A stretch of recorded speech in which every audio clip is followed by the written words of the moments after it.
do want to ask you both, Joe and Cindy, about this website of yours, beyond -known.gov. Beyond known.gov. .gov.com. I'm sorry. .gov. That is would be good. We have a link to it at propertysourceradio.com. What do I see on the site? A blog. Go ahead. A block. Oh, you want more? Oh, okay. Not a block, a blog. A blog. Oh, a blog. Yeah, WordPress, blog. Gotcha. Gotcha. Pretty much you'll see sightings and reports on apparitional phenomenon, cryptozoological phenomenon, ufological phenomenon, yada, yada, yada. And you blog on a regular basis. That is correct. Like, for example, the one that we have most recently posted on there now is about Hogan's Hideaway.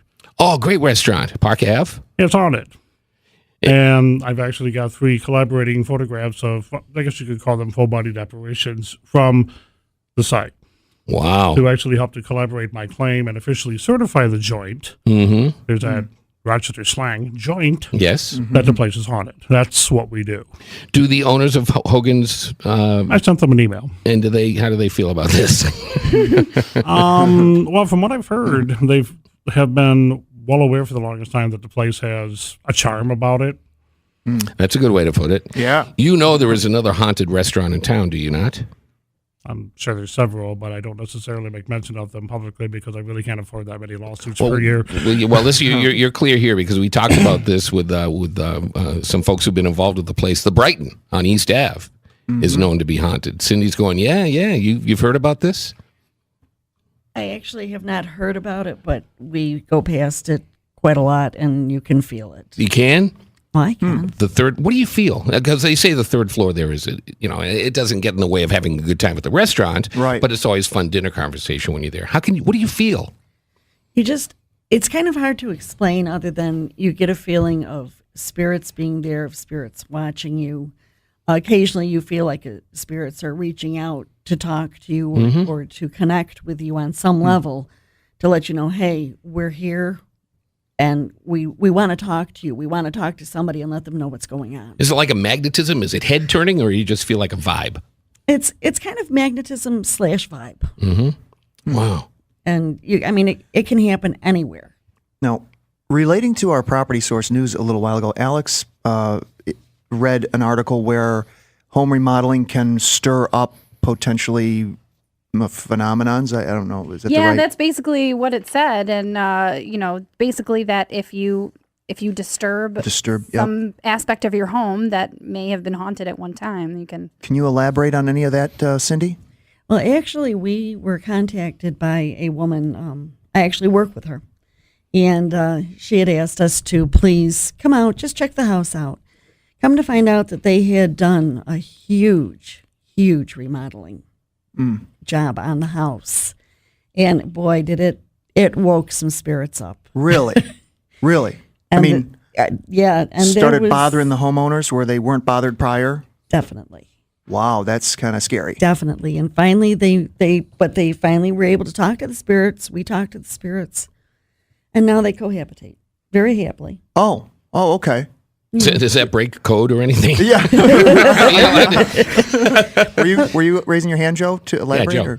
Yeah, we actually have a website that's also dedicated specifically to that phenomenon within the real estate community. It's called Ghost-Find.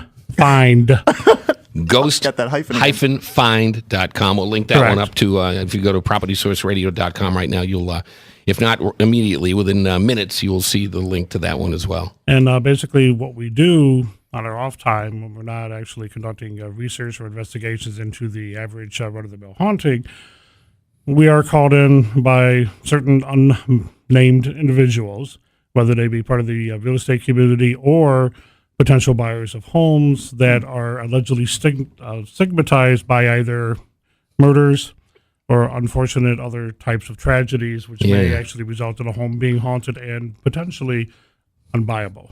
I've thought about that because there's a house in our neighborhood. There's 2 houses in our neighborhood where murders occurred. And I was wondering, is that the kind of information a real estate person should point out?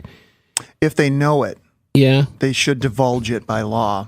But if they By don't- law? In some Yeah, states, in not some every states. state has that law. Correct. Yes. And then could I call you guys in and you could tell me the story of the murder and tell me if there's any backlash? Backlash. Good word. You know? Yes, Yeah. that is pretty much what we do. I would say probably within the past year we've had like 13 such cases. Nice little side business, huh? Yeah. Yeah, but of course, with the economic slump that we have, cases of that nature, because a lot of people are not able to purchase new homes, there has been a slump even within that, industry of ours. I get it. But the other people that we also sometimes are called in to help are individuals who have of rental properties, and a lot of times landlords or landettes will not inform their new tenant that this place has an issue. So once they're actually locked in that contract, well, I don't want to say the word, but they're somewhat stuck, let's say. Yeah. And that's when they'll call us in, and we'll actually acquire evidence of what's going on, and then we'll basically inform them. And sometimes that information can also go back to the landlord, or if need be, as potential evidence within a court of law. Wow. That's fascinating. That is Yeah. fascinating. I'm speechless now. Yeah. I mean, I've talked with these guys last year on the show and so on. It's still intriguing and makes me speechless.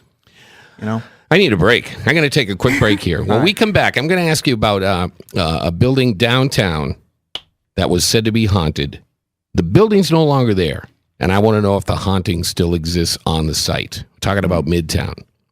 All right? So we'll get to that when we come back. It's Property Source Radio. Stay with us. This is fascinating stuff. We're here till 10.